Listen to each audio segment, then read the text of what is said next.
Hey everyone, welcome to the show. Today we have Ben Rothenberg on. Ben, welcome. Thanks for having me, Will. I appreciate you being here. And you are a new author of the book, Naomi Osaka, Her Journey to Finding Her Power and Her Voice. I wanted to start with that, and let's just start out selling some books here. Getting some pre-orders in there. I'm not sure. Please. I think this episode will go out in a week or two, so it will be still available for pre-order. But I wanted to start with the book is 496 pages, so it's very in-depth. And I heard your podcast with Craig Shapiro recently, and you Hmm. said you had to cut a lot of material to get it Yeah. down to 496 pages. So my first question for you, obviously you know this topic so well. Why is the narrative right about Naomi Osaka, and why is it wrong? I actually have a copy of it here, so I'm curious. The 496 is a little bit high because it includes like the Okay. index and the notes at the end and Yeah. stuff. So it's more like a really slim, svelte 454, where it actually Okay. where the actual text ends. So it's lightweight, just very easy read. Although I did actually, Craig said on that show, you may have heard that he said he read it very quickly, and that has Yeah. been heartening to hear from a bunch of people because I was worried about it being long, and it is long, and it's a thick book for sure in terms of pages, especially with a nice relatively thick paper they use for printing it at Dunn, Yeah. the It's a publisher. good size Um, font too. yeah. So Yeah. it's not like one of those like really tiny Yeah, uh textbook. font books. Yeah, definitely Yeah. not. So the question was, what did I cut? Sorry, I started So, rambling. so why is the general narrative Okay, right, right sure. about Naomi, and then why is it wrong? Um, I think that people have things right about her and things wrong. I think she's a complicated, interesting person who's figuring things out about herself as she grows, and she's still young and Hmm. evolving, and she's been doing a lot of that growing and evolving in the public eye. A lot of that is because, and we can talk about this in context of her doubles career if you want to, but that she had a very isolated childhood growing up. That she was not really seeing or interacting with people outside of her own immediate family for the most part for lots of days, weeks, months in a row. Was maybe that's a slight exaggeration, but that was really her circle. Was just her and her sister on court with their dad, an occasion maybe another coach who they were working with, and then seeing their mom at home. And that was pretty much it. So there was the homeschooling was happening there. She stopped going to traditional school pretty young when they moved to Florida, so when she was probably around 8 or 9, and she had gone to a regular elementary school up in Long Island when she lived there. So yeah, once they got into Florida, uh, anyway, that's sort of anyway. So she's growing and evolving, and so I think people are sometimes more or less sympathetic to that, And I think Hmm. there's just certain things with Naomi who's become this sort of remarkably polarizing person for a lot of people, um, where she becomes a sort of cultural like Rorschach test, I think, a lot of times where, it's happened. Like the book opens with the sort of first chapter is about the Indian Wells moment last year where she had the heckler who really upset her, and she was trying to figure out how to deal with that, and sort of the Hmm. range of really strong reactions of both sympathy and of frustration or annoyance that she provokes for something that's really shouldn't be a big deal. Like a athlete or performer getting annoyed by a heckler, people just extrapolated it to say all sorts of things about society and make their own takes and view it through whatever lens they had culturally, politically, whatever Hmm. it may be, generationally. Certainly, too, she's seen as definitely an avatar of Gen Z and how they're differently wired than previous generations for sure. Um, so that's just sort of that's the sort of broad stroke way of saying it. And then yeah, I just felt like a lot of her story wasn't really told. Like we have the Williams sisters who were obviously what the Osaka family based their tennis journey on were so well documented from a young age, and their family and Richard Williams was interviewed extensively before the girls were on tour, and once they were obviously too, and a whole movie made about them and lots of documentaries about them.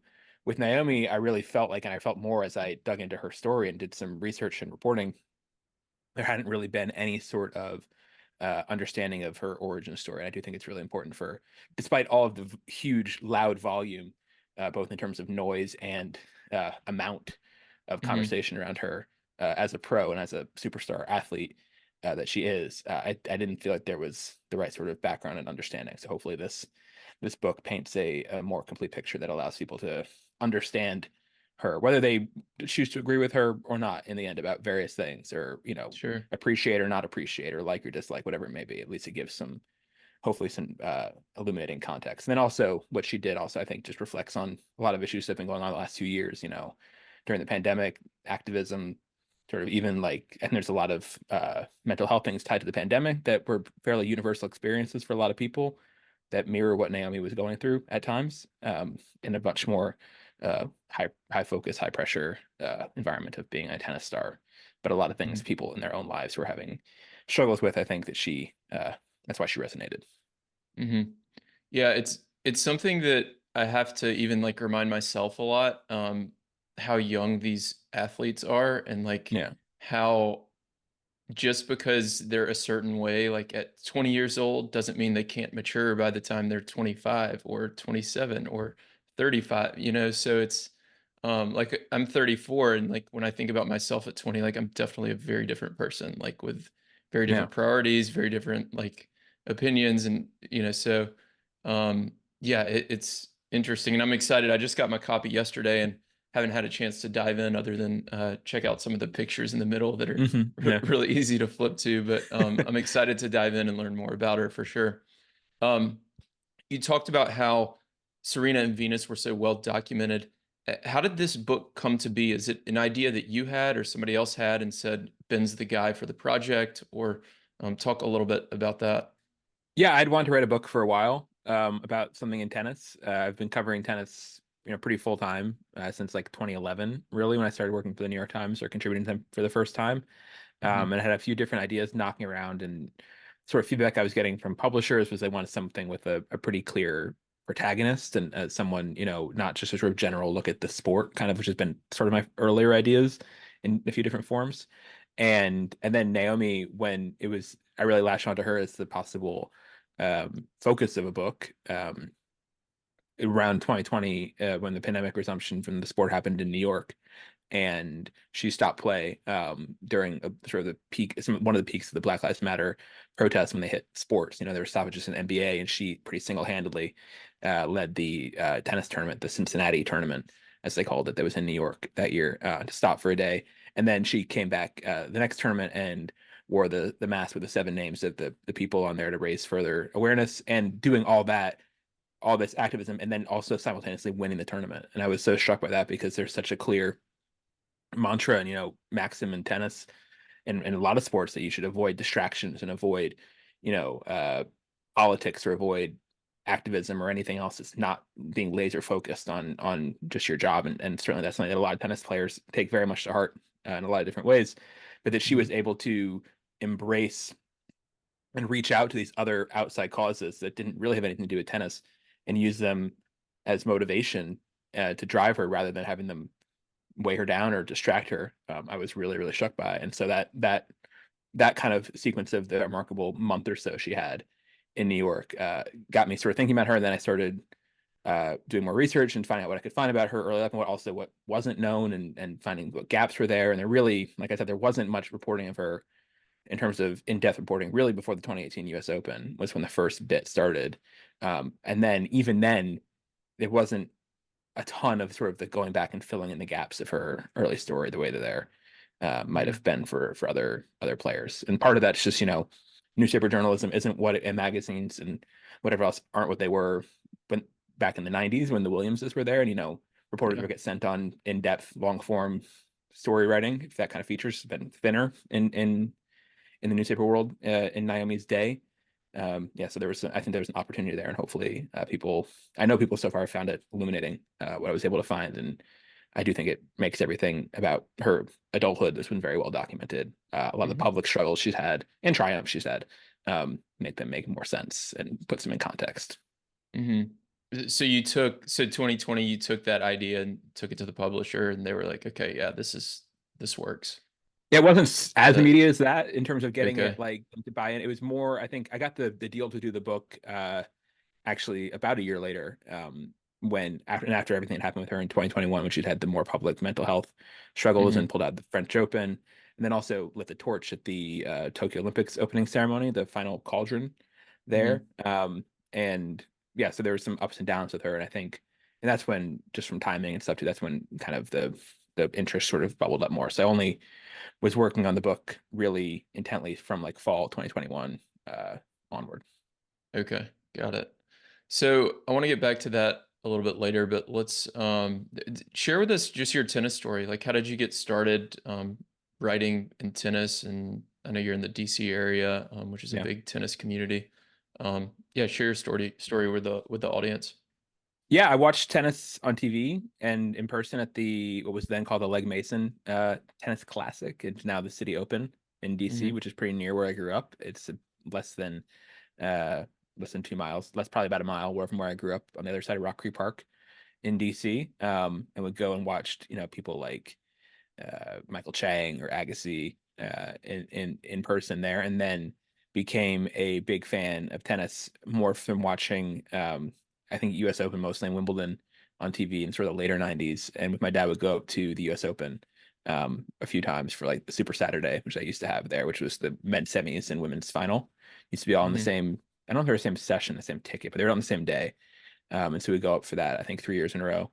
And the Williams sisters were one of the things that got me into tennis originally as a fan, or more intensely as a fan, seeing Venus and Serena emerge in the late '90s. And so they were in like three finals in a row, at least one of them. First one was Hmm. Venus beating Davenport, and then two matches between the sisters against each other the next 2 years, in this 2000 to 2002.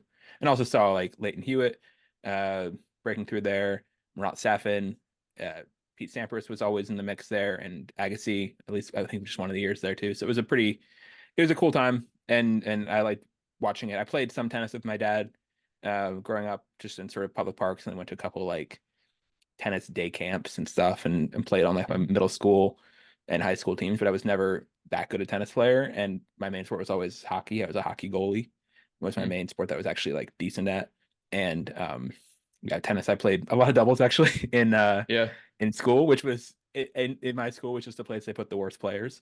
So it'd be like the four best players would go. I don't know what I know formats vary around the country, but we played basically four singles and three doubles. So I would be usually like two or three doubles, which was Yeah. bad actually because I was a complete like as a kid, I was a complete junk baller and like was not built for doubles at all. And actually a couple times finally they put me at like four singles where I was much more likely to do something because my game was just not built for the sort of, even in high school, the kind of Yeah. like bangness you need. Like I was serving, like my change up serves at like 60 miles per hour, whereas like my Yeah. partner get killed in the net repeatedly. So I was not cut out for doubles. But now I think as my game sort of, not that I play that often, but as my game sort of developed, I do think doubles would probably be a better Yeah. fit for me. Yeah. It is for most of us adults. Hmm. So yeah, so I mentioned the podcast with Craig Shapiro, which was a great episode. I'll link to it in the show notes for people listening. And at the end, he asked you what you would change about the tours, and you said basically doubles is not working, Yeah. and there needs to be something that changes. And rather than just ask you to elaborate on that, I want to kind of tell you a story and then ask you a Okay. question that kind of comes out of that, and then we'll see where the conversation goes. I sent you a few kind of prompts yesterday, and we'll probably jump around a bit. But in I think it was 2022 Indian Wells, uh, I'm sitting out in the courtyard area between all the stadiums with some friends having some lunch, and I look over my shoulder, and Bruno Suarez is sitting there in the middle of the tennis garden having a beer. He had lost earlier that day, and he's just sitting there chatting with some friends. And if you looked over at him, if you didn't know who he was, you'd have no clue that he was in the tournament, right? He's Yeah. won multiple Grand Slams. Uh, Nobody walked up and asked for his autograph. Nobody knew who he was. I walked up to him, got a picture with him, chatted with him, gave him one of my Watch More Doubles shirts. He could not have been nicer. He's a great guy. If that had been Stan Wawrinka, who has three Grand Slams, he would have been totally mobbed. Like he wouldn't have Yeah. had time to. get in line to get a beer or do anything. Why is that the case? This is sort of the big existential question, I guess, of a lot of what you do, from what I know of what you do, and also, I guess, for this conversation, what I was saying, I think that doubles has had a really hard time on a global and sometimes even local level. First of all, I'll say it'll be different for Bruno in Brazil. Bruno, I Sure. think what Yeah. one of the things that doubles has done, it's been interesting a lot of times in certainly the last, like, let's say 10 years, especially on the men's tour, maybe 15 years even. A lot of the countries who had the most doubles success have had not much at all in singles. And so that Mm, talking about Brazil with Melo and Suarez, certainly the Indian guys, going back to Bhupathi and Pays, and through mhm, Bopana and Qureshi even too from Pakistan, like they no real single success from those countries. mhm, And the Colombians, there was not major double success from there. So they become stars that fill a void. And even I think a lot of times the British doubles guys, because they haven't had the most yeah, single success outside of Andy Murray consistently for most of that time. So there was more appetite and appreciation for them. Uh, mhm, and some of the Japanese women you could throw in there too. There's a few different sort of groups of players who kind of who become bigger because there's a vacuum in their countries from doubles. So it would be different in Brazil. But the thing is, mhm, doubles has just had a really tough time. I think honestly, outside of the Bryan brothers, in the time I've been covering the sport since, which is again full time on tour, sort of since 2012 ish. The Bryans were around before this too, but the Bryans are really the only ones that I can think of who made themselves stars through doubles. There are mm, other players, and even some of the ones I mentioned, like Sonia Mirza or Lander Pace, both were pretty good singles players in their day and got a foothold there. Sort of like Martina Hingis, who was a big player. Who was around as a double specialist for a bunch of time. I was covering the tour. mhm, She was made her name through singles. And there's other examples of that as well. But yeah, but it's something that just has not latched on for various reasons. But I just think that's the thing. I think doubles, and obviously you were in Indian Wells, the kind of crowds doubles can pull. And Indian Wells is kind of a unique case, and it's an interesting sort of wondering how. And I think we might talk about this in your outline. I saw like how yeah, replicable what Indian Wells does is for the rest of the tour, which I think is an interesting question. I've written articles about that before. I'm pretty sure for the New York Times a few years ago. But it's not. Yeah, but it just for some reason doubles is not where stars are made. And doubles does really well when a single star comes plays doubles, and mhm, that's when doubles shines. It's when someone who has built a following in singles comes over to play doubles, and the fans of them from singles are really happy and excited to get to see more of this player they love, and they don't mind, or they're not put off by the fact that it's doubles. They just want to see, especially in mhm, person. If you're going in Washington, we have this certainly. I haven't been going to that many tournaments this year, but like Ben Shelton, for example, is playing doubles, yeah, and he's on a smaller court than his singles might be, and he's filling out the stands. And he's not even that big a name at this point, but he's someone who is a, mhm, a highly talked about player in 2023. Um, mhm, and people are happy to see him there. And there's so many more examples of that. Washington's done a lot of sort of high profile pairings that they put Kyrgios and Tsitsipas together. They've had Murray playing doubles. They've had a lot of other things like that, which the tournament owner's been very intentional about, and giving some top stars more money to play doubles in their appearance contracts. Actually, it's been part of what he's been stipulating. So like Emma Raducanu, even, for example, like played doubles in Washington, which I don't think she'd ever done before in her career. But yeah, it was something that was like a line item in her contract for the tournament. And that's a great reward for the tournament. The tournament knows that they can put, Raducanu on another court for another session for at least one match, maybe more. It's great value for their fans. They get to see this star up close, and sort of doubles the mhm, odds that she's on court at any given time. So that part I think is where doubles has sort of shined. But the question, go back, I know I'm going far from this part, why Bruno Suarez is not pulling a crowd. Yeah, I just for whatever reason, I don't think that doubles has had that singles. Tennis is interesting in that it's really, really good at making stars. And this is a whole sort mhm, of PTPA kind of argument. Go a lot of different ways with this. It's a very star-driven sport. right, Even what I was just saying about like selling the book about just Naomi rather than like sort of a big composite tennis book. It's stars break through. If you look at the highest paid like athletes in the world in terms of sponsorships, tennis players are very good at hitting some of the top spots. On there, like Federer was number one in terms of endorsements. Naomi very number one for women, but it's a very steep drop off after that.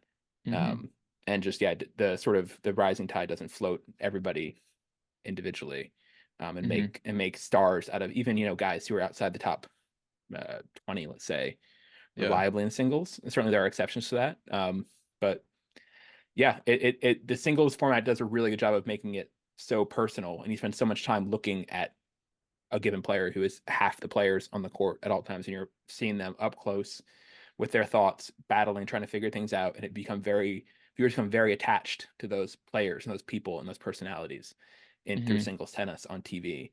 And I don't think that doubles has largely doesn't have that same uh, magnetism, I guess, so far in its characters, the way it's presented. Yeah.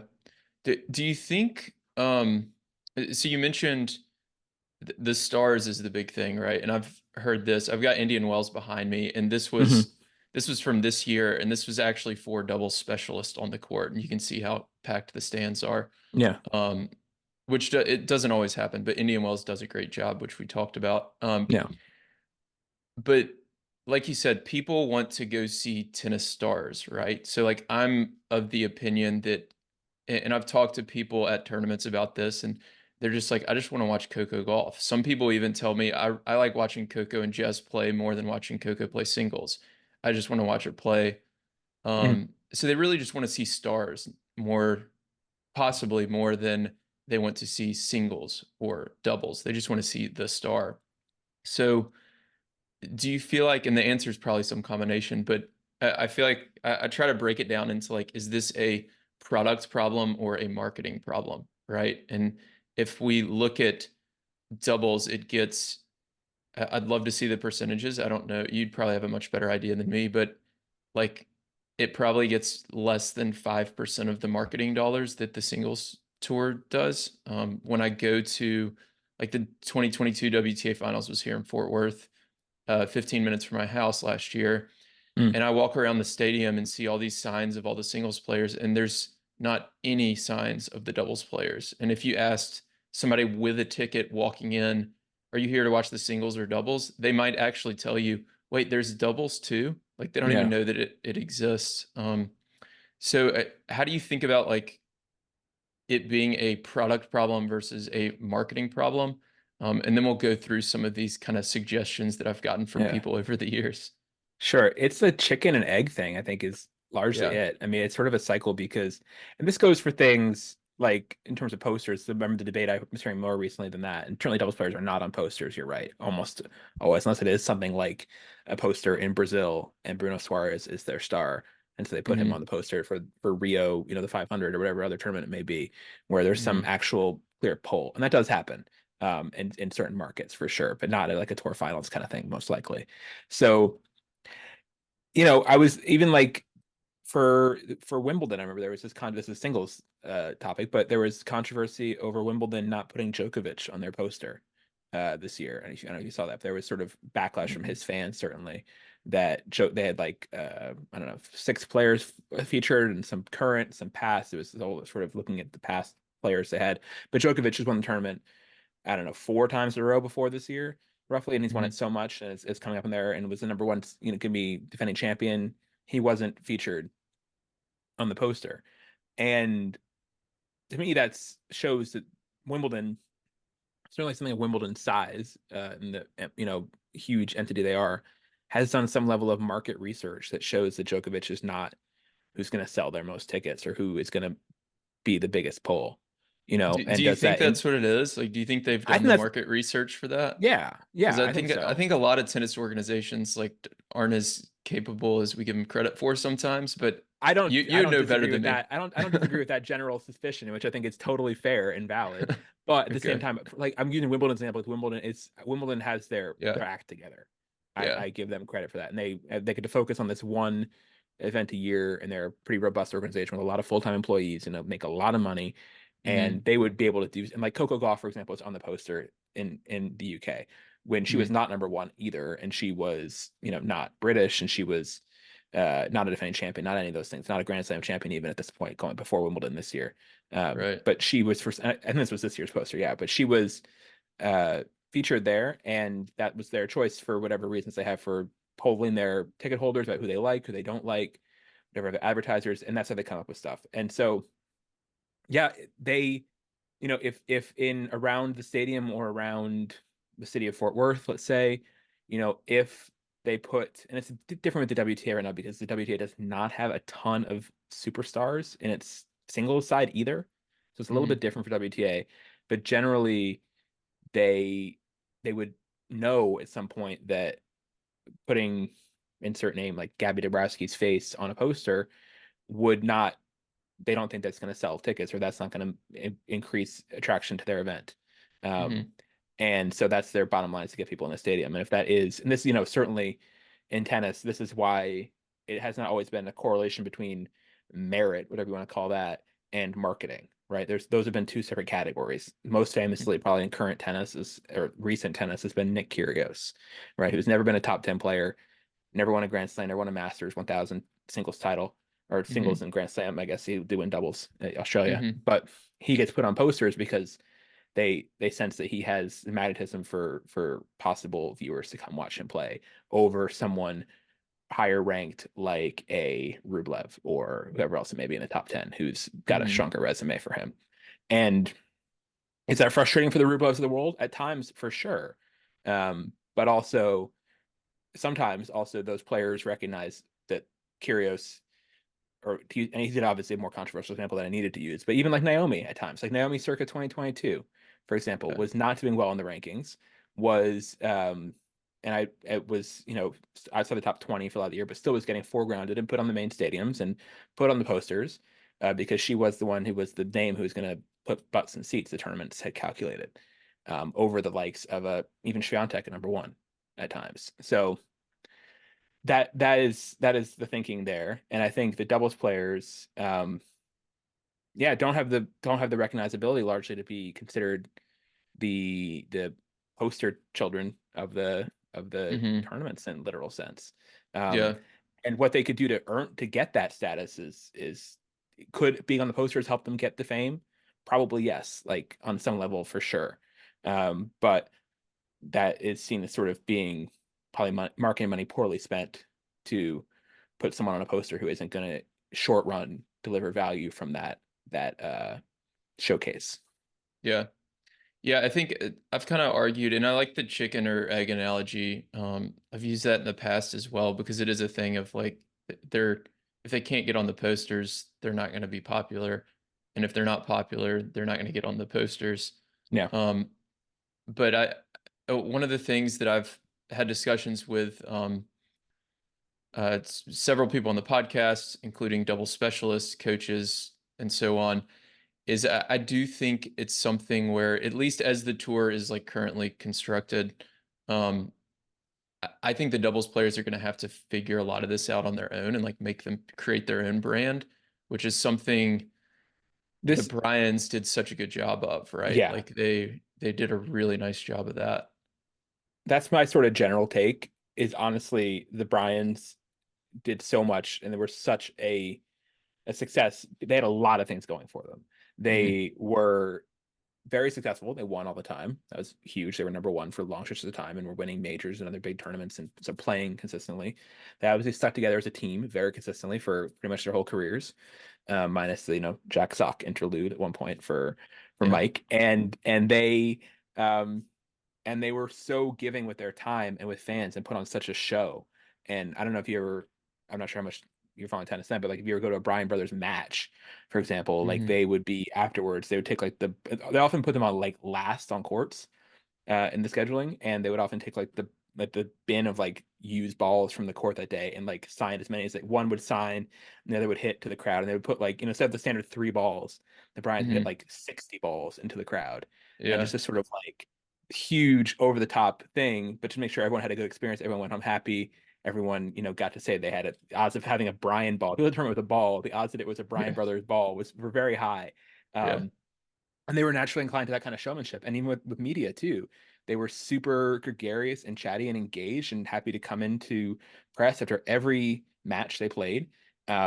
Usually as a pair, sometimes one of the others, they get split up sometimes if did one-on-ones, and they would answer questions about whatever. If you want to do a story at Wimbledon, for example, this is just making up something, but like on, how the all white clothing rule was policed. The Bryan brothers would be happy to, spiel on that for 5 minutes, or something Mhm. about how technology had changed rackets, whatever it might be. Like, it wasn't about all to be about them all the time. It was just they were sort of game to do whatever and to be good sports about it. And they also were happy to talk about other people. They'd been around the top of the sport for a long time and had insights on certainly their Davis Cup teammates, like, Andy Roddick or James Blake or Marty Fish, Isner, whoever it might be, and also would talk about Federer and who they played in doubles and Nadal. They could kind of do it all, right? And they Yeah. were super, and they just put in the work and were happy to go the extra mile. And that's a lot of what I have not seen, honestly, when I've heard from people kind of on the more organizational side, administrative side of the sport, is a lot of times with the doubles players, doubles specialists now, that same kind of hustle isn't there. That Mm. same kind of like going the extra mile and willing to, you know, showboat a bit or do something. And not everyone has a personality for it. The Bryants also had this unique personality where they were ready Sure. to be putting on a show and to be centers of attention and gregarious and outgoing and interacting with lots of people. But even just, things like going to do suite visits, going with their VIP sponsors, going to do pro-ams, that kind of stuff. Like that's and even doing their own sort of social media stuff. Like Mhm. there were a couple, again, I don't know as much as I probably should about your tennis sort of background time, but you probably remember, I don't know if you know, but like in the sort of early tennis internet days, like circa 2006, 7, 8, 9, there Dmitry Mhm. Tursunov was on tour, and Dmitry did these like blogs that eventually got put on the ATP website, and he Okay. became this this like kind of cult character. This is like pre-social media largely, in terms of certainly pre-Twitter or anything. And Yeah. he became sort of the raconteur blog or whatever it was, and then did some vlogs later too. And like Andrea Petkovic did them later on. A few other Mhm. players have kind of done. Tsitsipas actually did it, like sort of vlogging for a while. Yeah. He did more video style, but even just writing and stuff, like going this like extra mile to try to like bring you into their world and get you invested and getting you caring in them. And so someone like Tursunov, who was this fairly unremarkable Russian player, sort of edge of between like ranked between like 25 and 50 for most of his good years on the tour, got Mhm. this following because he had put in the, he had the creative charisma and energy to do all this extra above and beyond stuff. And Yeah. that's what I would love to see more of from the doubles players these days. And I know, again, it's not easy adding more of that onto the work of being a full-time athlete and trying to focus on competition, but I would like to see more attempts at creating their own stuff, being self-starters on some of the promotion too. And whether Mhm. it's, vlogs or social media posts, whatever they might be, to try to, and there, again, not everyone's going to have the personality for this, but I'm sure some of them do. And I would just Yeah. like to see some of them step up and maybe people care, right? Because that's the thing about because if they're not getting the exposure through the main matches all the time, like just getting people to invest and care, I would like to see more of. Yeah. And I don't know of anybody who's doing that in doubles right now. There's a French guy, and I'm talking too much, sorry, but there's the French No, you're good. player named Jules Marie. I don't know if you know him. He's like ranked like 250, 260 or something right now, but he just maybe 230. But he just got into Australian Open qualies, and he's like a vlogger. He does like documents all the time, going to all the challengers and probably some futures, whatever he's been playing. I actually Yeah. been seeing a ton of stuff, but he's bringing people on this ride and become sort of a cult Yeah. figure with, I don't know, maybe about 100,000 YouTube followers, something like that. And Sure. he's brought them along and been a success through that. And just seeing someone do that in doubles, I'm sure the personality is out there. I would just like to see that kind of self starter rather than just waiting to get put on a poster and just waiting for Mhm. someone to come. Like bring people in, be revealing, be honest. Like I think like Ellen Perez maybe actually does this well. She might be Yeah, someone she's who has the pretty good on personality for it. Twitter, yeah, and Exactly. Like Instagram. she's kind of spicy occasionally on Twitter and Yeah. Instagram, and Yeah. She's funny. that's what you kind of have to be, I think, to get people to notice you. And again, not everyone Mhm. has that personality, and some people might get annoyed by that kind of posting or that kind of attempts at being attention seeking, someone could negatively call it. But I think that doubles, if you want attention, like just kind of being with showing up to your court at the appointed time, playing your match, and clocking in and out Yeah. that way is not Well, you're not gonna not please getting it done. everybody. I mean, if you're Yeah. trying to get that level of popularity. It would be. I do remember. So I grew up in Memphis, and we had Mhm. I think it was a 500 event It when was I for a was while. Yeah, it growing was up. 250 then a 500. Yeah, or vice versa. And the Bryans usually played in it, and they always were at Kids Day. Um, hanging out with the kids, playing tennis with them, and like you're talking about, it would be interesting to see. But we'll never know, but like if they started their careers today with all of the social media and technology that we have, like where they would go with it Yeah. um over the next like 20 Oh, they years, would. Bryans would totally be like I mean, TikTokers. They they'd would figure totally it be. out. Yeah. Yeah, Yeah. yeah. Yeah, they'd figure it out, but it'd be interesting to see how much more it would be amplified, like what they were able to do because of all of the ways you're able to engage with the players through technology and social media today.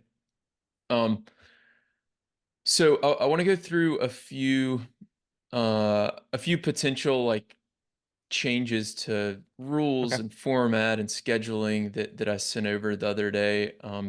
We talked about the Bryan brothers a lot. We talked about how people want to watch the stars, and in my opinion, at least, I don't think they care if it's singles or doubles. But Yeah. um, let's start with kind of format, big picture changes rather than like specific rules. So on the podcast with Craig Shapiro, you said the tour needs to change something with doubles. Did you have anything specific in mind, or like what to rephrase that? What changes would you make? I would just be much more thoughtful. I think like I was saying on Craig's show, as I remember, it's like sort of something like a reckoning with it, right? Just Hmm. like I don't think doing the same thing is working. And Hmm. and bluntly, like part of me thinks like either like really double down or just like cut it on some level. Stop making the same product out there that it's just going nowhere. That's just kind of filler. I know there is some incentive, especially with gambling, to have more content and people bet on doubles too, probably more than Hmm. they watch it, honestly. And Interesting. so Okay, and I didn't so even and so think about that angle. that is yeah for betting and for data rights and for streaming and a lot of the reason that WTA was so good about having every court be streamed singles and doubles was for gambling interest. That Hmm. was fueling a lot of that because people are more likely to gamble on things that they can stream or watch. So that was some synergy that helped a lot of non-gambling tennis fans for sure. But a lot of that was gambling motivated originally or gambling incentivized or whatever it might be by the Hmm. tours. So that's a different conversation largely, but it is a factor for why things are going the way they are. But yeah, I just I see the players. I mean, one thing is again, this is sort of more on the negative, critical, less optimistic, solution oriented side, or not saving doubles rather. But I remember thinking during the pandemic, especially the 2021 Australian Open, when the players had to do the quarantine for a lot of them for 14 days in the hotel, and they were getting flown into Melbourne on like charter planes, and they were getting Yeah. fed and getting all this like money and stuff. I remember thinking they are losing so much money by housing and feeding all these doubles players who are big in quantity. And it's one thing I would like to do a data dive at some point on and see what percentage of the draws are doubles specialists compared to 10, 20, 30, 40 years ago. I haven't done that, but I would like to do that at some point to sort of map out Yeah. like it does feel like it's getting to be more. I don't know if that's true or not. Certainly men's because fewer top men are playing doubles Yeah. consistently. The Um, hard part with that is where you draw the line. Yeah, I've looked into this a little bit. I haven't like done the spreadsheet. But yeah, yeah, it's hard to draw the line because it's like Katerina Siniakova is like 60-ish in the world. yeah. Sometimes she hits top 50.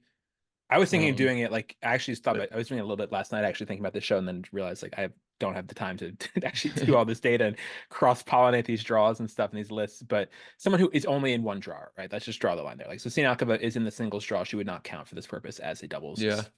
doubles only player, Hmm. whereas someone like uh name someone Like Ellen Dabrowski again. Perez. Yeah, sure. Ellen Perez. Well, Ellen Perez has played some singles and Dabrowski plays. There's some players who don't play any, like, Like Ellen I don't know. Perez is playing some mostly ITFs, and then she'll get into qualies for WTA. So it's like Right. she's still pursuing a singles career a little bit, but Yeah. it's certainly she's not playing singles week in and week out on the WTA schedule. Yeah. So just, but seeing So more people around, and this has been an issue At tournaments, one of the things, and slightly an issue for journalists, who are journalists get first chop on this, like when the tournaments complain that like player lounges are getting too crowded and stuff, and part of that is because players have a lot more bigger entourages traveling with them now, Hmm. and part of that I think has to be also that there are just more people who are tennis players who are in these draws because there's more separate people, less overlap between the singles and doubles lists, puts more strain on the events organizationally.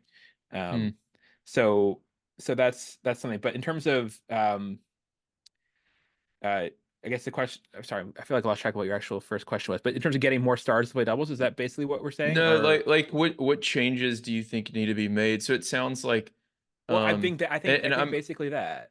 Like I'm I with think you you. need to find a way Like, to get more overlap between the two. Is to yeah.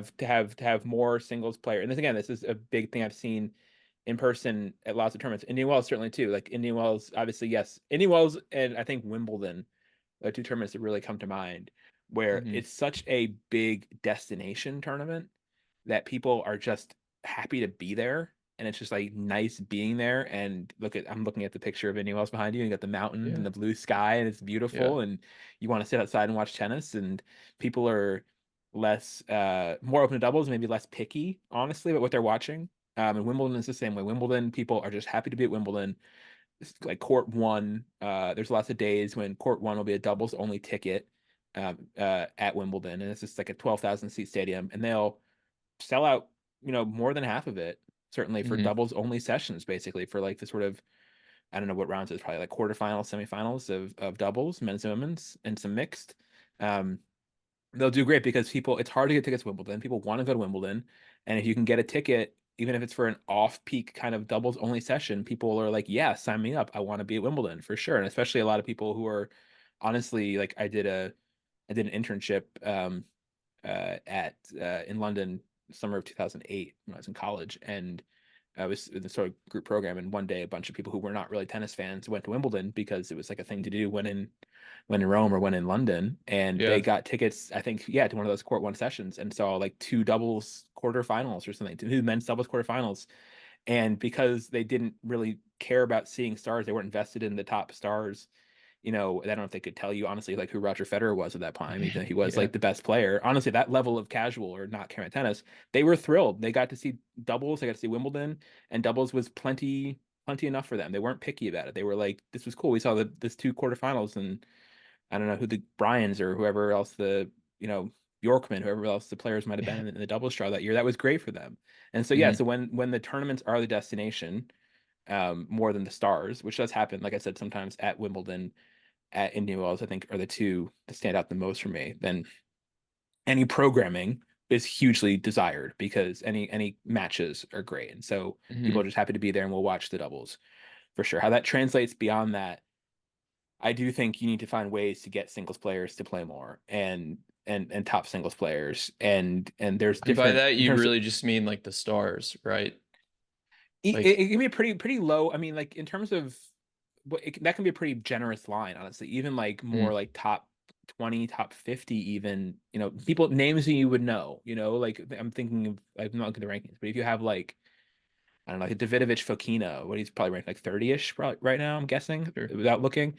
Like if you put him on a court, he will have more name recognition than if he's on a court with three double specialists, he'll have more name recognition than those three other guys. And some fans Hmm. of his, or at least who know his name, might stop by that court and give that match a chance, even if Mm, they wouldn't if the fourth guy was a fourth double specialist instead of him. And I think yeah. just having that foothold in the established like cinematic universe of singles of players who are no names at all, having as much crossover as you can, I do think it gets people watching, right? And then I think it's up to the doubles players to do all the things I was saying before about self promotion, marketing, making people care, making people invested in their stories, to keep and putting on a show, to engaging with the crowd during play, to get people to care and get them coming back when the singles players aren't there, which often they aren't, um, you know, into the certainly well, it's like especially Yeah. most recent years that they have not been making, semifinals or finals. This singles guys who drop into play.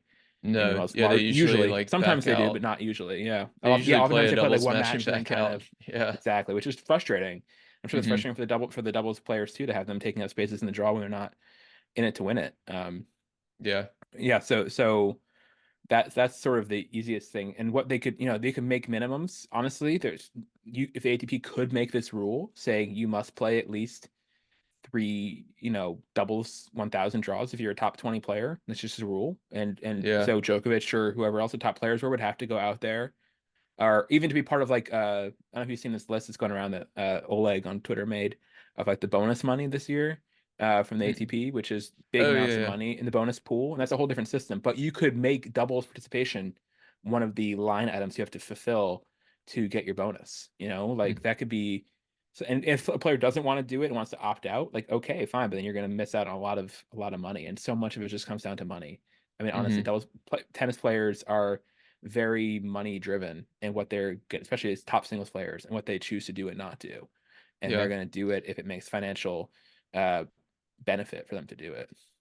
Yeah. And I think a lot of something we haven't talked a ton about is like location, how much location matters a lot as well. I do think that, and having talked to double specialists, they say certain countries will draw a bigger crowd than others. So like Indian Wells does well. Everybody in California plays doubles. Mm. It's a lot of like older players and a lot of them sitting in the stands, like at this match behind me, and just talking to people. Like there were some people there that have been following Mektic and Pavic the last couple of years, and they were like, "Oh yeah, I love watching them play." And it's not a ton, but um, I feel like the location matters a lot as well. But let's go through some like actual changes potentially for the tour. Hopefully we can get the ATP and WTA to listen to this, and they'll take our advice, and we'll have fixed doubles. So I wanted to start with actually the Luke Jensen tennis ranking thing that you had some questions about in my notes. Um, so I interviewed Luke a few years ago. This was actually at World Team Tennis, which is a great doubles event, actually. Yeah. Yeah. I spent a And lot. I watched a lot of World Series tennis. Yeah. yeah, it's so much fun to watch, and I'm hoping they can bring it back. But he talked about how I don't know if you had a chance to listen, but he talked about how Djokovic and Serena and Federer, like none of them are the GOAT. It's really Navratilova because she has like 59 majors or something with when you add up all of her doubles uh, majors. And he said if we were to make him the he called it the Grand Poobah of tennis, then he would get rid of singles and doubles rankings and do a tennis ranking where you are required to play 2 out of 3 events at the majors. You have equal prize money across the board and equal ranking points across the board.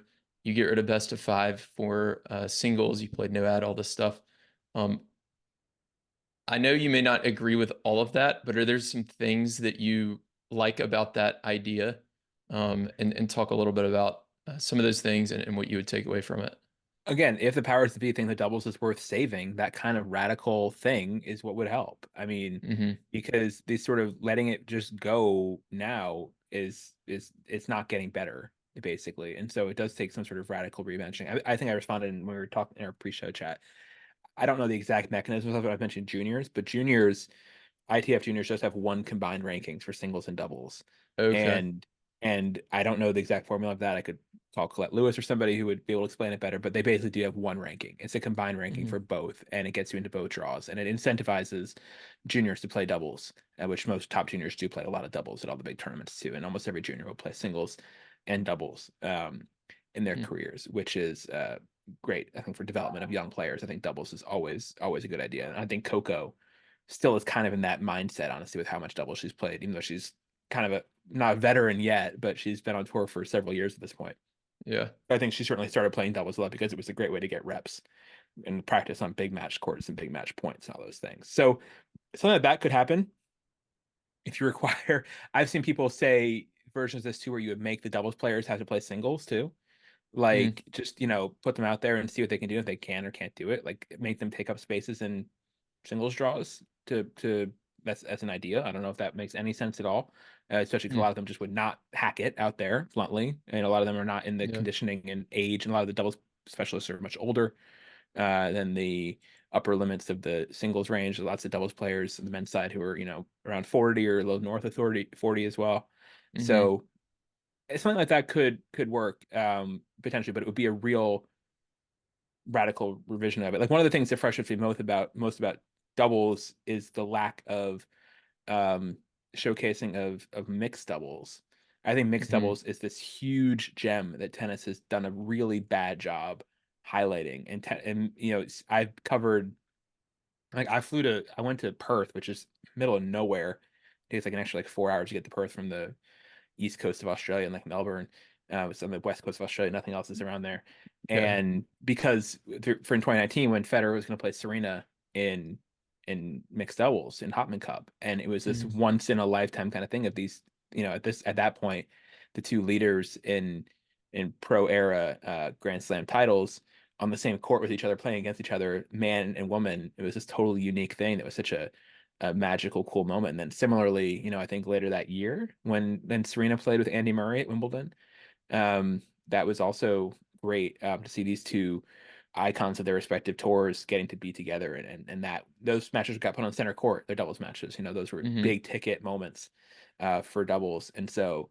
But the prize money in mixed is terrible. Like Yeah. it doesn't go up at all. It's like almost the same as it has ever been, and there's no ranking points for it too. One very Yeah. basic thing I would do is I would have ranking points for mixed doubles. I think they could Okay. definitely do that. That would incentivize even doubles guys and women playing more mixed too. Like equalize the prize money for that. Have more mixed available at tournaments like Indian Wells Yeah. that Would you have add big it to some of the stadiums. 1000s maybe? Definitely, and certainly Yeah. like Indian Wells. I would maybe case by case, because if you're doing all these things, especially as they're expanding to all of these mega masters, these like 96 draws for the masters, which I largely don't agree with.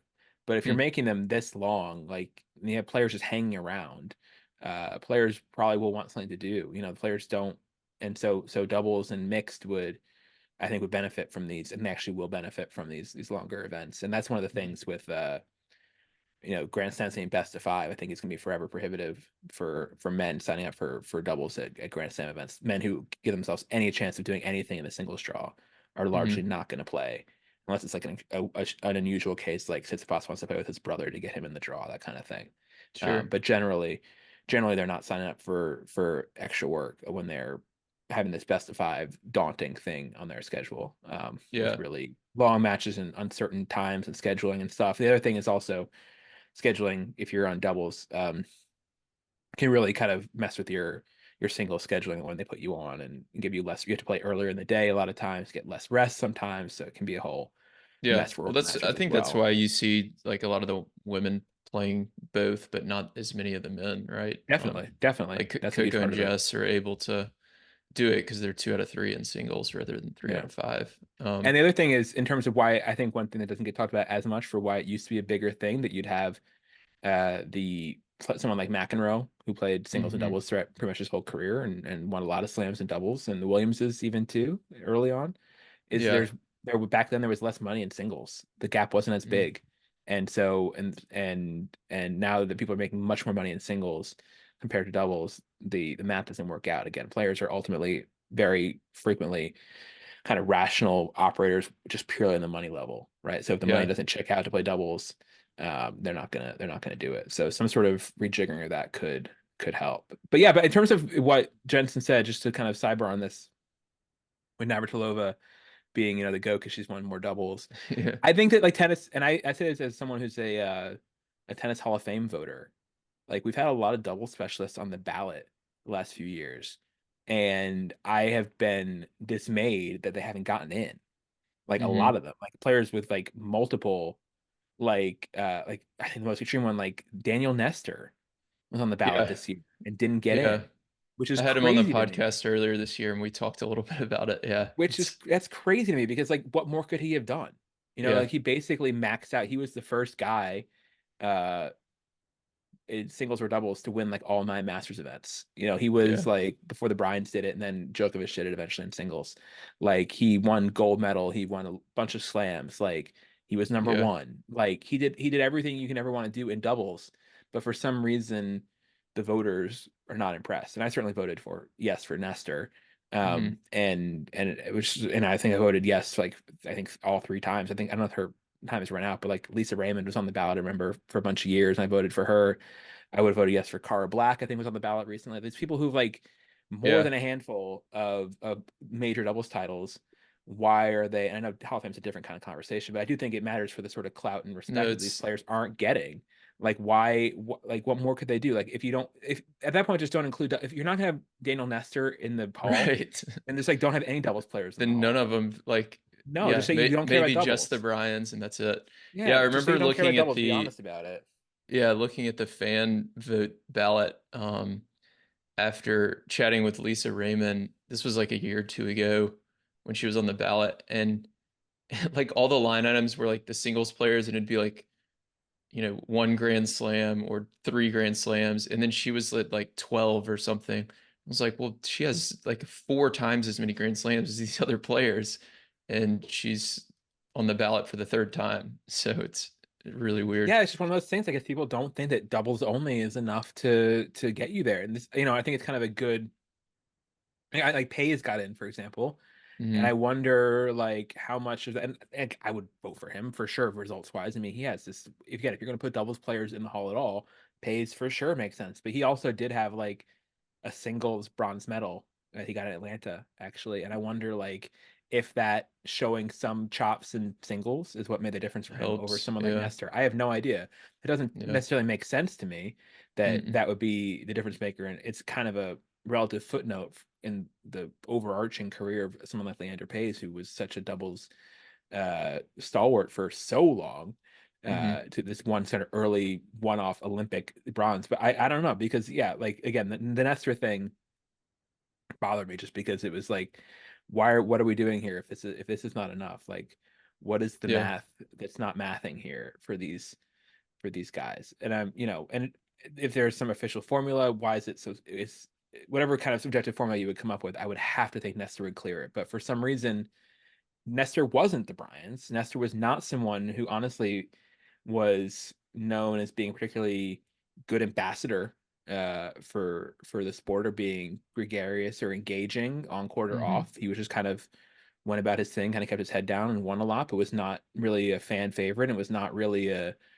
media darling, and was not someone who left a major impression in that kind of hearts and minds way in the sport. And Yeah. so without that, I guess all the doubles winning in the world didn't do it for him. So that's that It, again. It's just interesting how that works out. it kind of reminds me of the recent like college football playoff rule where Florida State was left out. It's like Yeah, Florida State was left out, but they put him at five.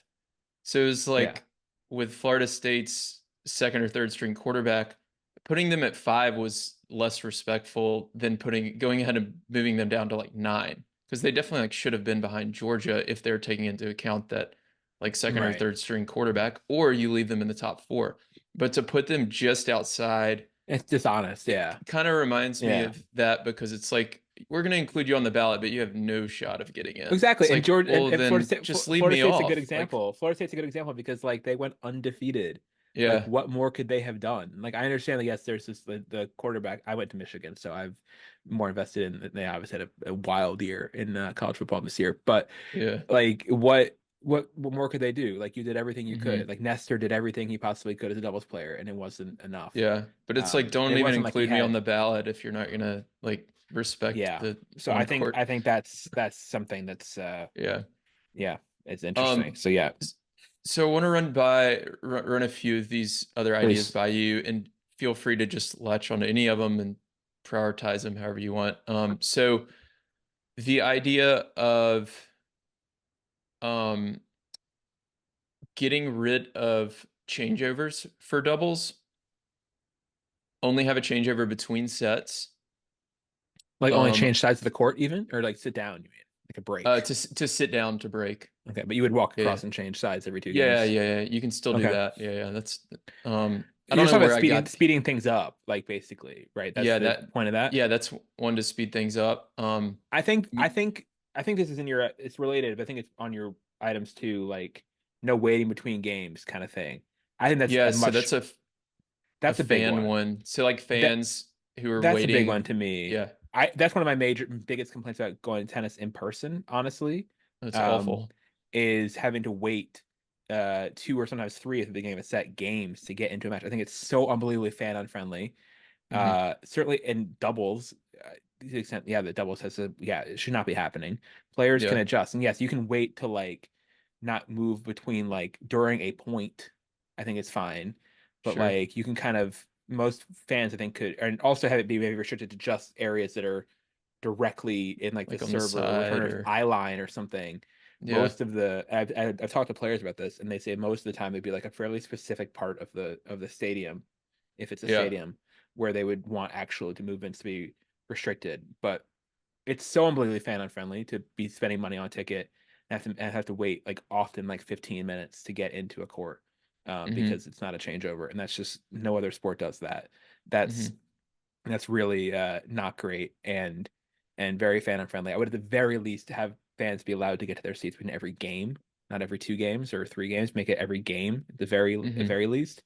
But yeah, certainly for doubles, it could be much more carnival kind of thing, like open gates, move around as much as you want, talk, do whatever you want. Yeah. Like, uh, and doubles players should be cool with that. And most of them, yeah, you mentioned World Team Tennis, doubles players especially too, because they play most on, are often on outer courts, like are Mhm. used to having a little bit more hubbub around them and should Yeah, the not be US Open, there's too people delicate just about that. Yeah, I mean, yeah, like, and walking so all over the all players sides. honestly can be better at that too. And I think all singles players don't need to be such princesses about it, men or Yeah, I women. I agree. use that as gender neutral princess, but Yeah. they yeah, but they certainly the doubles players, yeah, I think that's a good idea. It's having to be more just come in.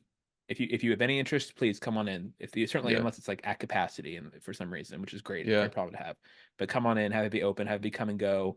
Um, yeah, How about like let music it ride. between points with like a PA system and all that stuff? World Team So Tennis that does that and it makes it really high energy and a lot of fun, but that would depend purely on like a noise pollution level if there are other matches nearby. Like if you have mm, other, that's if you're at any venue that has multiple courts going, mm, that's tough. One thing actually I know happened was one of the Jensens actually. And the Jensens actually good you mentioned Luke Jensen because the Jensens were I think probably a lot of what the Bryants modeled themselves on. The Jensens really yeah. were brothers obviously and were not twins but brothers and they were big showmen and really were playing to the crowd and being kind of rowdy presences on court and did a lot of that. There was one match I remember hearing about. It was one of the Jensens playing mixed. You can look this up if you want, listeners or yourself at some point. One of the Jensens was playing doubles at the U.S. Open with Mary Pierce. I'm pretty sure it's Mary Pierce, Hmm. and they mic'd them up for the match. Like it was an XO. Like they had like them mic'd up and had like their comments like going, I think to the crowd, like over the PA, maybe on TV. I'm not sure what Yeah. exactly it was, but there was something where they were mic'd Okay. up during a Grand Slam real match Yeah. and it was kind of like jokey and fun, whatever. And rubbed some people the wrong way. It was like a kind of controversial, kind of like a weird, like what just happened here kind of moment. Certainly Huh. purists did not like this, but it Yeah. was U.S. Open trying or knowing that Jensen was going to be, putting on a show and was going to be Yeah. a ham Colorful. in front of the Yeah. crowd. And Mary Pierce was game for it too, I guess. And not that she was as considered as much of a ham, but she had a lot of charisma in her own way too. And so yeah, but they did that, and so yeah, like why not? Like why, Yeah. other things too, we just don't think of in tennis, like doing mid-match interviews with players, Hmm. like during changeovers. They tried that very briefly at the US Open, like I think it happened like one time. Pam Hmm. Shriver went to talk to Coco Gauff, not Coco Vandeweghe, I think it was, Oh yeah, I remember like that. on a Yeah. changeover and she was like all it was only it happened once, but it was like why not? Let's doubles could definitely deal with more of that kind of stuff. Doubles, I think, especially should be doing a lot of the kind of stuff that next gen has Mm. done. Next gen having like the headsets for the coaching interviews and whatever. Just let it be more of a petri dish for experimentation for a lot of things like that. For like mid-match interviews, like miking up players, um, make it more of a show because I do think that like having it be staid and kind of a bit cold and standoffish, Hmm. especially because doubles players they have this partner on court, right? So they direct a lot of their emotion and interaction to that other person, and it doesn't go out to the Hmm. world. Like you watch Rublev in Yeah. singles, and it's like this whole emotional melodrama Yeah. every time. But Yeah. if he's in doubles, he's doing less of that, I imagine, and it's going to his partner. Or anyway, doubles players are less obviously mentally compelling, honestly, to use like a better word. There's a book that came out. I don't know if you know about this. The book Mm, came out it was a novel, I think. It was called Doubles. It's like a tennis book, but it's called Doubles. okay. And this came out maybe 8 years ago or so. Okay. And they I were sort feel of like I saying should know that, about this, but no, I yeah, I can don't. look it up, but I think it's like a romance. Not I'm not exactly sure what it is. But I didn't read it, but I know I remember like an article about it at one point, or like a editorial column that the author of it wrote for the New York Times or something. Yeah. Uh, at some point. Anyway, I think it was a woman. She was saying that like doubles is actually more like real life, that it's, dealing with like someone disappointing you or trying to rely on someone else and not completely controlling your own destiny out there. Hmm. And it's like part of the reason she was saying she thinks people don't resonate with it as much as singles is it's not like as escapist. It's like too real. It's like seeing people out there negotiating and going through relationship up and downs Hmm. and stuff, whereas singles is kind of more a fantasy of controlling your own destiny and being able to do whatever you want and live out loud, and that's not how the world actually works. And but doubles Interesting. is like almost like Some, too real. It was kind yeah, of a deep funny psychology take. there. Yeah, I thought that was interesting.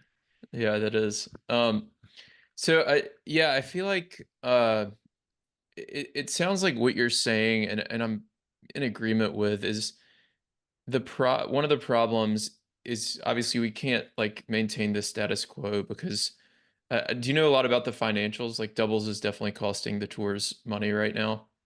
This Is is that has to be my thought. I mean, like this is, and it's something certainly tournament owners and directors will talk about, because okay? the thing is, like doubles players and some people use very, harsh language for this too, honestly, in terms of them being, you know, like leeches or something on the sport, Yeah, which is Opelka had harsh, some comments obviously. last year about Yeah, it. Opelka, And Opelka, Shapiro honestly, was, a lot of people agree with Opelka, hmm, bluntly, in the sport. Not as online, spicy as he is. yeah, But people say like the doubles players, certainly for tournament organizers, they, you know, get transport, which costs money and time and organization, from all the hotel space they take up, the food they take up, balls, practice court time, all these things.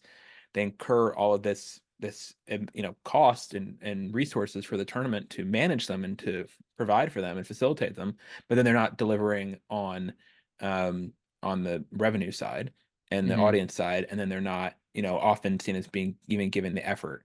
And bluntly, there's also a lot of singles players who look down on the doubles players just on an athletic level and say hmm, like whenever we try we can beat these guys and they're not that good. That is a sentiment that exists that I hear from top 100 singles players yeah. sometimes. I mean, it um happens on occasion for sure, but it yeah. happens both so ways. so I mean, they lose so to but him as anyway, but I well. would just like to see, I would like to see, to the doubles players are listening, I would just love to see some of them, yeah, take more initiative to make people care, to like to tussle and to build a brand for themselves that is gregarious and engaging and open and just kind of going that extra mile that Hmm. the Bryans and the Jensens did. Like I Yeah. think, and you can do that as an individual or as a pair. And like I think you mentioned in your outline, and certainly people talk about too, it is a marketing. We mentioned the Bryans and the Jensens because they're siblings, and the Williams Hmm. sisters too also were a hugely popular doubles team as a unit, and Hmm. they're siblings too, and that's an obvious, compelling unifying force in them as packages, as teams on court. Yeah. And it's tough to, unless and you also have something like the Boubidi and Pays, or the Colombians, or Yeah. Cabal and Farah Ball and was an Farah. interesting one because they They were have that from same, the same yeah, country, exactly. So and that that's something unifying for them too. yeah, Um, yeah. I'm curious if the tours could make some kind of rules around that, but I don't know. I mean, that's kind of tough. Yeah, but I do think the doubles players also can just do more as individuals too. Like if you can, Hmm. there are some popular players like Luisa Stefani, I know is like pop again, Yeah. Brazil. There's not the until Haddad Maya showed up this year, there had not been really a glut of success in Brazilian singles tennis in a while. And so she will Hmm. have more fans' attention, and people will watch her whoever she's paired with. And it doesn't really Yeah. matter. Same thing happened certainly with Sonia Mirza. Indians would go watch Sonia Mirza no matter who her partner was. Yeah. Um, and like Martina Hingis talked about how great it was to have all these Indian fans watching her all the time because she was with Sonia. Yeah. It was like a cool bonus. So, but yeah, I would just like to see these players be creative, do some sort of, whether it's blogging or vlogging or TikToking or whatever it might be, And I know Yeah. it's like not part of the job, and a lot of people resent being told to do things that are not part of the job. But if Mhm. you want to ensure that double, especially with all this, talk of possible radical revampings Yeah. of the tour in Saudi Arabia and stuff, if you want to show that's the kind of thing that could happen, it's I haven't heard this, but like it would not shock me, for example, if the Saudis, let's say, bought, this is again extreme, but being talked about, if the Yeah. Saudis bought the tours and said we're going to do tennis tours, we're going to be singles only. Yeah. Like that's not out of the realm of It's in the realm. possibilities. Yeah, it is in the realm of Yeah, and so possibility. that Yeah. should be a fire under their butts about that. Is my Yeah. basic thought on that. Yeah, Yeah, I think I like the petri dish analogy from earlier as well. I mean, I yeah, think on the player side, we've talked about that. Like they've got to take it into their own hands and market themselves better. And some players are doing this, and some just don't have the personalities for it, which is okay. But yeah, I mean, there's a number of players. It's always interesting when I reach out to ask want them to come on the podcast. Like I've had some people tell me to my face, like, "Oh, I don't do stuff like that," and they're double yeah. Which specialists. kills me, and this kills a lot Yeah, of people in the sport too. Like honestly, I've yeah, had not to sound too egotistical about it, but like when I put in interview requests and I get no's from doubles players, which doesn't happen much, but does happen sometimes, yeah. I'm often like, I'm baffled. This has happens more and more lately too. It's more of a Hmm, generational thing. Also, this current generation is worse about it than it was interesting. like circa 10 years ago. There's like if you're talking, if you're shouting watch more doubles, but you're not Hmm, actually putting in the work and the time and the hardship, I use in quotation fingers there, of talking to somebody for 15 minutes for an interview, from hmm. somewhere like the New York Times that I was writing for before, like how do you think this works? Like how do you Yeah, think that if you're not going to save yourself, who's gonna you don't deserve to be saved on some level if you're not going to take these obvious paths towards bettering your situation. And so that is a yeah. frustration that I've had for sure.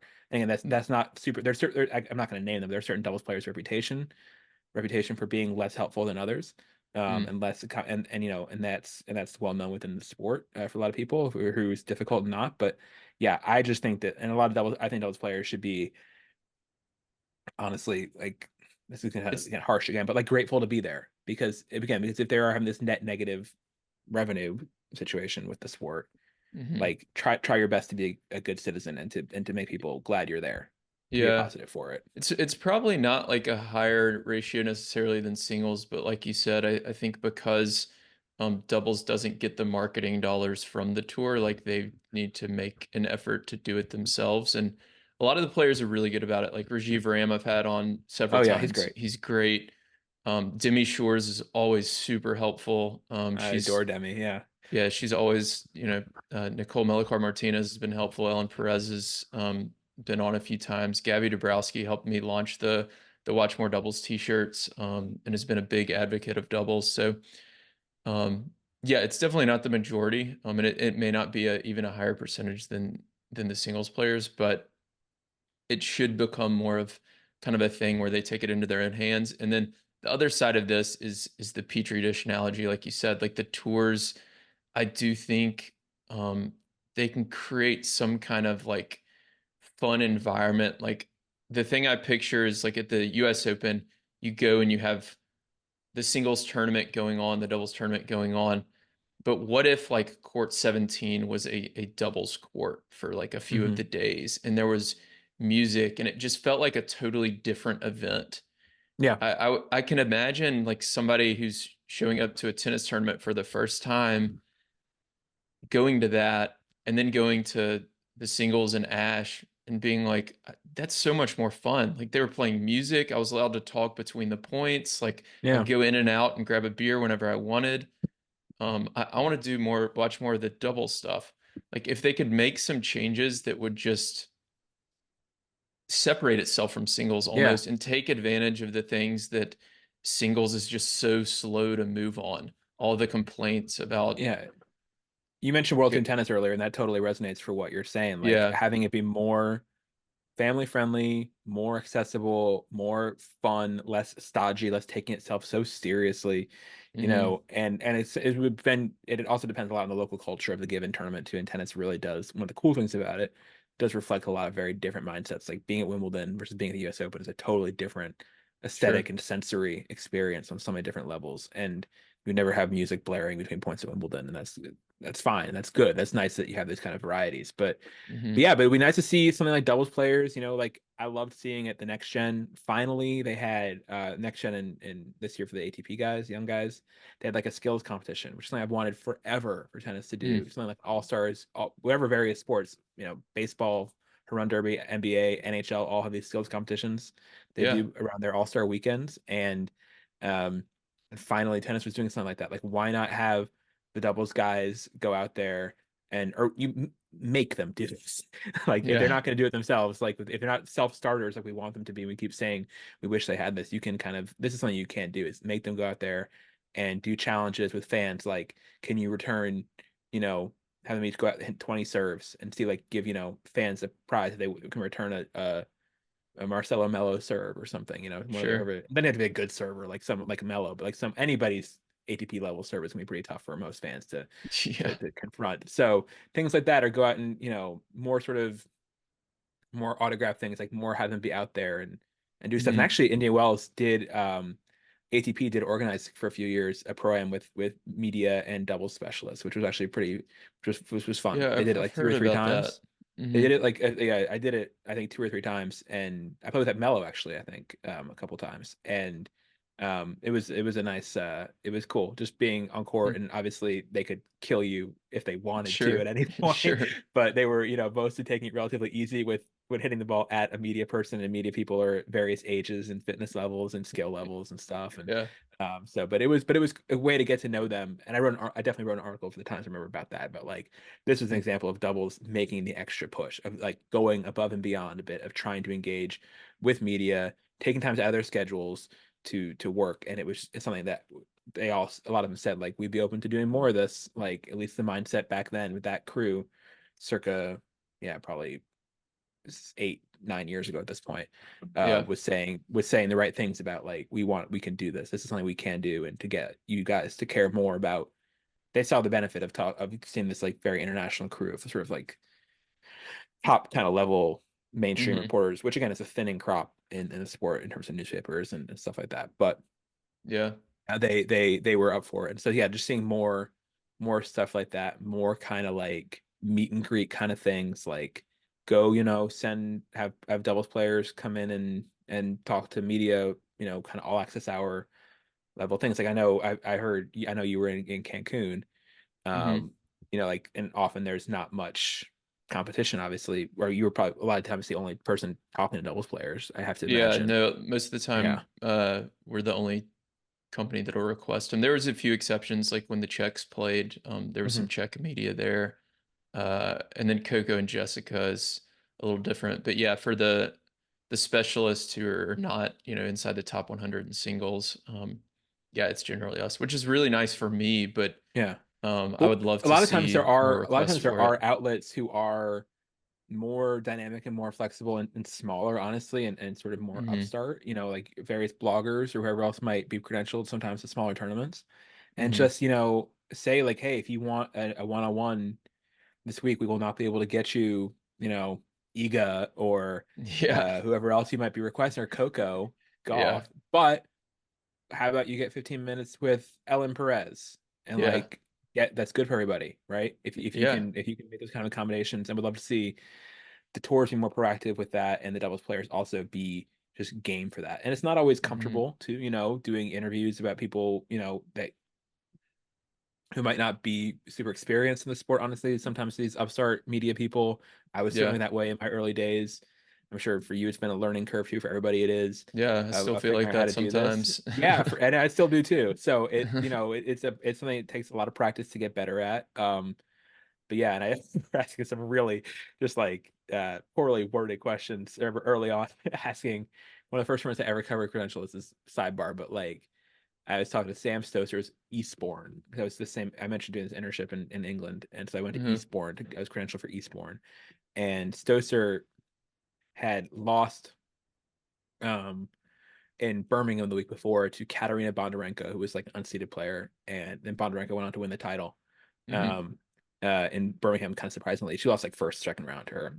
And my first question to Stoser was something along the lines of like, seeing Bondarenko win the title last year, did it make you feel less awful about that really bad loss last week or something? It's just like it's something just like really poorly worded, just like that. She just kind of looked at Yeah. me like, "What?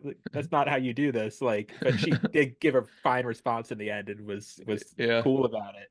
But it was just sort of me having to learn work, make mistakes to learn what not to do, and just had a Yeah. tact on some basic level. And I was like only 20 or 21 at the time when this happened. But yeah, yeah, it was interesting. Just doing that kind of stuff. Yeah, but doubles players, should be hungry and should not be saying no to Hmm. almost anything at this point. Because Hmm. if that is if you're just there to go and clock in and clock out and cash whatever check it is, fine. Like that's certainly the way some people approach their jobs, but this particular job is entertainment industry and on a basic Hmm. level. Pro tennis is entertainment. It's not merit. It's about putting on a show and getting butts and seats and getting people to want to watch you. And Yeah. it's part of the gig. So if you say watch more doubles on your chest, if you have one of those shirts, Yeah. put your actions where your mouth is, where Yeah. your shirt Yeah. is, where your Yeah. cotton.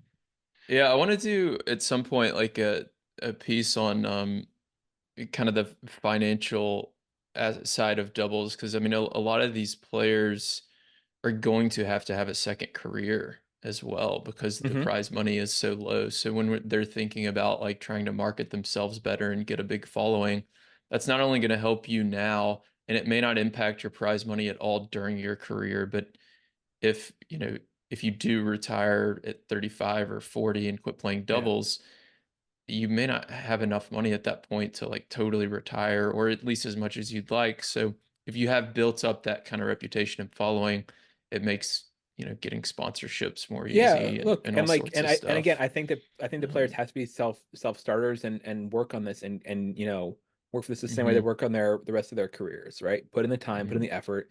You won't always see immediate rewards. You might, do an interview with a blog or a YouTuber or whatever it might be, which does not do big numbers and does not immediately get you a new sponsorship deal. But just like keep doing it and keep putting Yeah. yourself out there and those things will and don't trust that your agent or whoever, if you have most doubles players do have agents, a lot of them do, Hmm. is but a lot of times they're honestly not the biggest client of their given agent. They're kind of low on the totem pole for whoever their agent or their agency might be, more often Sure. than not in tennis. So you know be, back yourself and put yourself, make good on yourself there. And and some people will say like, that's not time well spent. My time is better spent in the gym, resting, recuperating, eating right, whatever kind of more on the practice court, whatever else it might be. Yeah. And that will help. That's what's helped me get, difference between a second round and a semifinal. And so that's not worth it to me. Then okay, that's your calculus, but then don't complain if no one cares Hmm. about you and your results. Yeah. Well, I want to be respectful of your time. We've run Yeah, pretty no. long here. And we got through a lot of stuff. I think, yeah, I don't know. I love these conversations because it really just gets me thinking about like what changes can be made. Not that I have the power to make them, but if I can just keep the conversation going for the next, Yeah. five Look, plus years or whatever. and that's what I was saying on Craig's show, which I think got you sort of, which made you invite me on here. Is like, it's just I do think that there should be more thinking about it, right? The word I sort of use was Hmm. reckoning, right? Like, just it's Hmm. not. I don't think it's working. I don't think it's good enough right now. I Hmm. don't think it's a positive for anybody involved in the Yeah. sport or in doubles. I don't think anybody's sort of winning in its current status, and so Hmm. some sort of admitting that, accepting that, and confronting that and whatever, whether that's having less doubles and being much more strategic about where you have it, like only at certain tournaments or only when you can really showcase it the way you want to, or what something, I don't know. Because right now it's I was saying this during watching Next Gen, which doesn't have the doubles alleys, right? Which looks Yeah. really weird and off-putting when you first see it. Yeah. But then I was thinking like I almost never am watching doubles on TV, honestly. So like why are there always these lines on the court that aren't Yeah. being used? And so if you're gonna keep having doubles alleys on courts, make it worth what have a purpose. So anyway, Yeah. that's a weird way to that was kind of a trigger for it, thinking that way. But maybe not every tournament should have doubles. Maybe it should be more of a special thing or certain things, or Hmm. I would like to maybe try a tournament without doubles, which I know doubles players would be scared by if they start getting cut from events. But Hmm. just see how it went at maybe a given 250 or even a 500, see how crowds react to it, what the sort of sentiment is, and then from that try to maybe back calculate like what doubles is bringing that's missing, right? And then kind of figure out that way. And then, or Yeah. even if you want to try to have a, there used to be doubles only events. Used to be a bigger thing on tour back in like the 80s and 70s, 80s, 90s. There used to be a few Yeah. doubles only tournaments. They used to have separate year-end championships for the doubles, a different time, a different venue. So Yeah. there's I ways of think doing it, but it's just everything kind of being, everything's just very the same right now. So this kind of petri yeah. dish, just shake it up. If you care, if you think it's worth fighting for, if you think it's broken as it is, and I think people would be nodding along to at least some of those statements, Yeah. then it's worth taking some risks. I said it about Yeah. Davis Cup too. Like Davis Cup was not working previously to Mhm. this big shakeup they had 4 or 5 years ago when they had the vote Yeah. and changed it. So, and they can go back to the old way if you need to, but it's worth trying something new. I Yeah. feel something about doubles. Yeah. So a couple of last questions and then we'll hop off here. Sure. What's your favorite double story that you've covered? One of the early ones, I was thinking about this. One of the early ones that I remember doing, this is that back in like blogging days, even before I was working at the New York Hmm. Times, I think, was when Bopana and Qureshi were together for the Indo-Pak Express. Hmm. And that was something I'm not a part of the world geopolitically I was very familiar with at all, but the real tensions between India and Pakistan were there, and seeing these two guys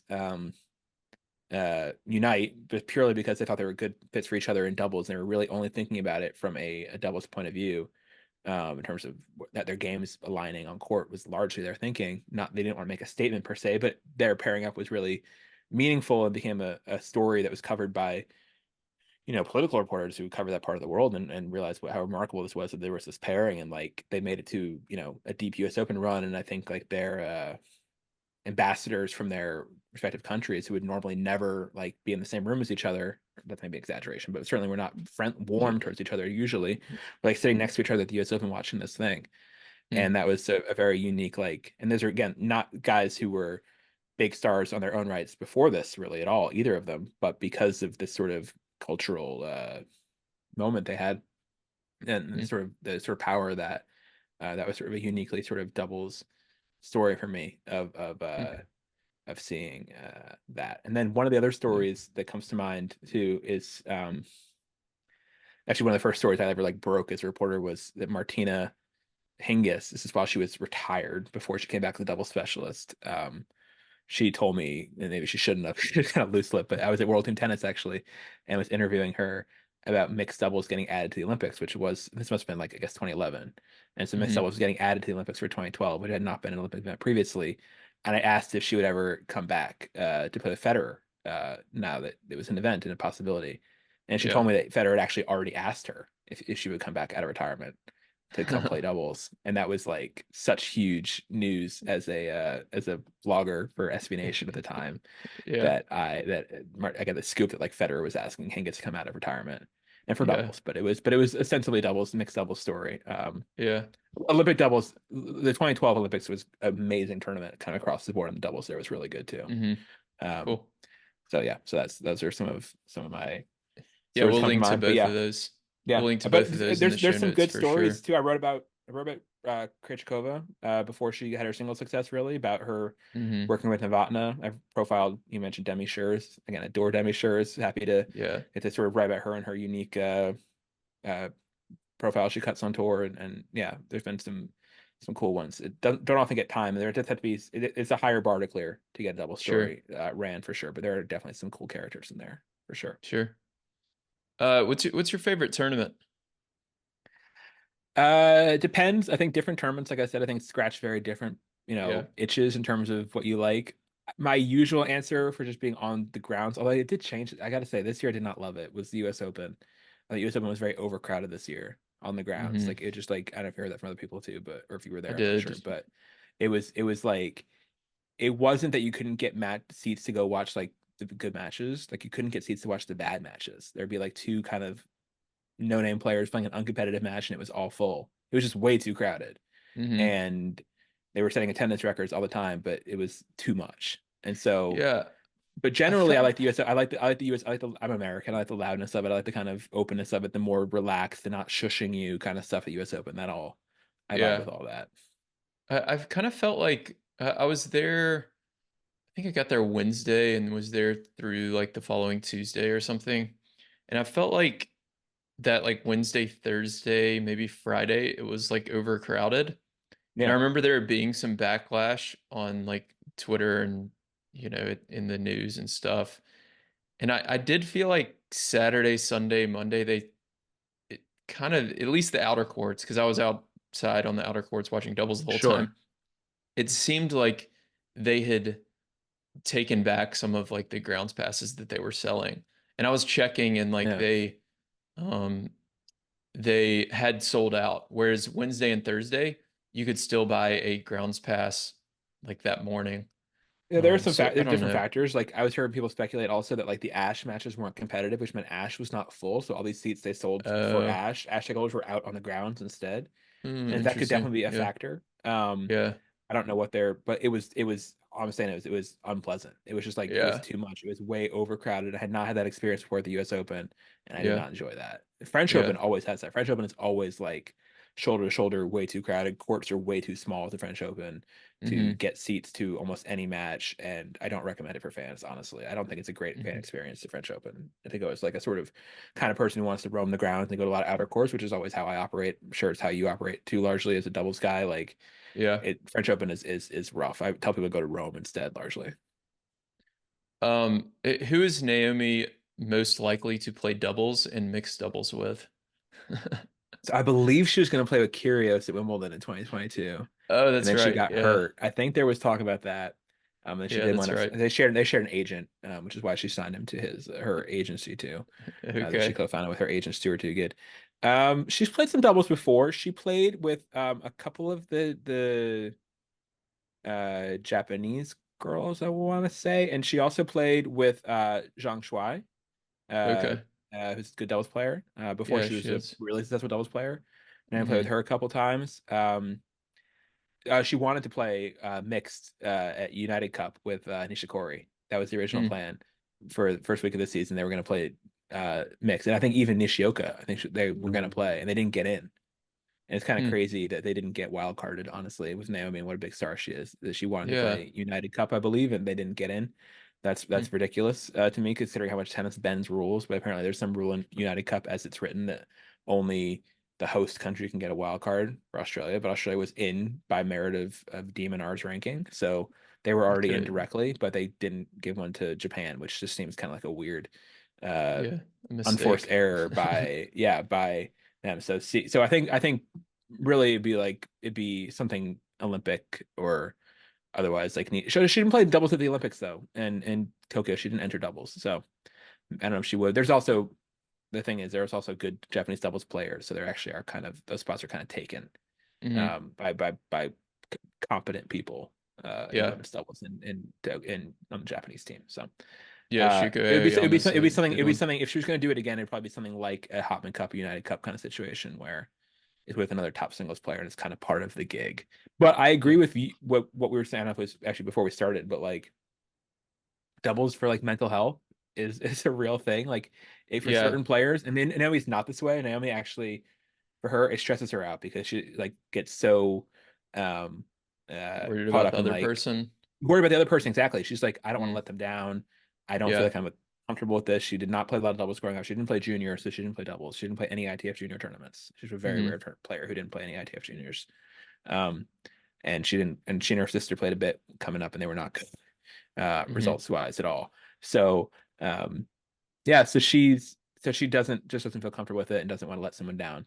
But if Yeah. she could ever sort of learn to be less self-conscious about that and play some and be willing to put herself out there and play some low stakes tennis, that Hmm. could be helpful because for her with her this was a problem for her in the last couple of years, but because she was playing so little and only playing the biggest tournaments usually, every Hmm. match felt magnified and everything felt big and high stakes all the time.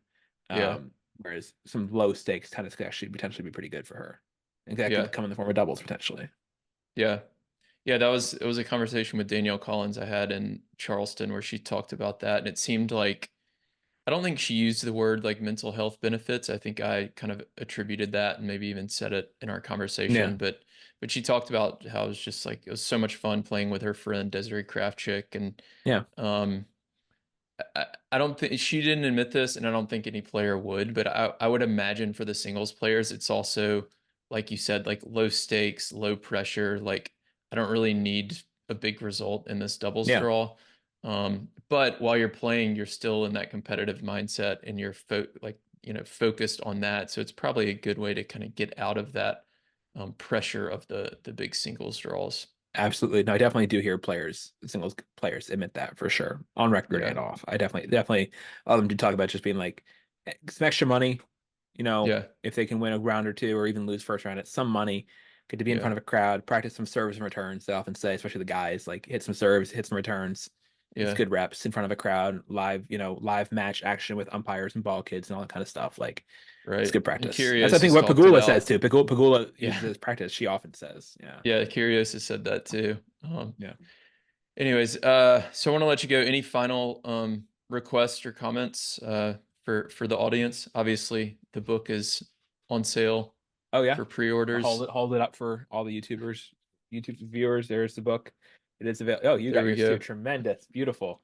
Awesome. I hope you enjoyed. Hope you get a chance to read it there. It was cool watching on the green screen, just having Naomi's floating head there. Yeah. It was cool. Yeah, I hope you enjoy it. Not a ton of doubles in the book. I actually sent you the one passage that was like a double specific section that got cut. But Naomi didn't play much doubles, and but Right. yeah, but hopefully people enjoyed. There's a lot of universal tennis stuff there that a lot of tennis fans can relate to, and tennis families. Kind of there's like people trying to get into the sport watching this sort of stuff on the Florida Academy culture and dealing with like a sibling in the sport, which is their big doubles thing, like how that can Hmm. all shake out. So there's some lessons beyond just the stuff people would think of that could be universal. And yeah, I'm happy with the book. Glad I got to do it. Proud of what it became. So hope folks can pick up a copy. Yeah. Yeah. I'm excited to read it. I've got a long drive tomorrow, so I'll have some time to read it then. And there will be an Um, audiobook I know you mentioned audiobook. There will be an audiobook eventually, but I don't think yeah, I I've have any I've already advanced versions of pre-ordered the that. audiobook. Oh, awesome. So Thank you. I'm gonna get started on the paper book and probably switch to audio as soon as I have it available. Tremendous. Um, So, anyways, thanks, Ben, a ton for coming on. I appreciate it. To everyone listening, we're going to link to his new book in the show notes and everything else we talked about, including his doubles articles and all of the ways that we're going to fix the ATP and WTA tour in terms of doubles. So, thanks again, Ben. I really appreciate you coming on. Thanks, Will, for having me. Appreciate it. Fun. If you want to become a smarter doubles player and start winning more matches, then join the Tennis Tribe Doubles Strategy newsletter. Every single Thursday, I'll send you a new doubles tip or tactic that you can use in your very next match. And when you join, you're going to get a free guide on how to play with more confidence and start dominating at the net in doubles.